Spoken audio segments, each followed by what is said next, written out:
Je m'appelle Rita Prota, je suis chef de communication et marketing en santé et je suis freelance aux Pays-Bas et j'ai été diplômée en 2020.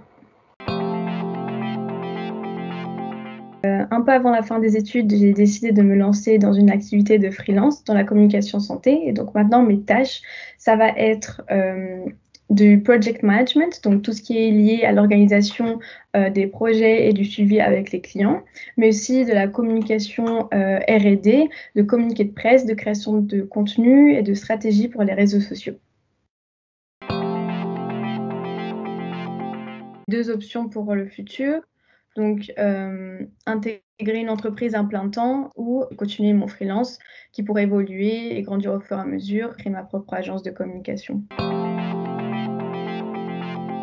Deux souvenirs de mon parcours scolaire à Subiotech, c'était mes deux soutenances de stage. Donc, la première, c'était en Biotech 4, où en fait, le flamant rose, c'était un symbole de la campagne marketing pour laquelle j'ai travaillé pendant mon stage. J'avais amené une bouée géante flamant rose en tant que mascotte. Et le deuxième souvenir, pour ma deuxième soutenance de stage en Biotech 5, où vraiment j'ai senti que c'était la fin de mon parcours scolaire et j'ai pu faire un peu le bilan de ces 5 années et de comment j'ai évolué pendant mon parcours.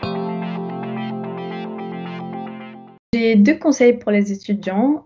Donc le premier, c'est de tester ce qui vous rend curieux. J'étais pour ma part convaincue de faire de la R&D ou de la bioproduction et par curiosité, j'ai effectué un stage de quatrième année en marketing.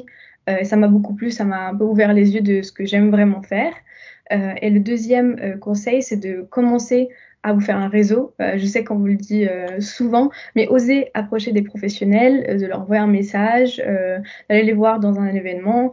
Si vous voulez en savoir plus sur leur poste ou sur leur parcours, ou juste leur poser des questions, avoir des conseils, donc de ne pas hésiter, car au final, vous n'avez rien à perdre, juste à en gagner.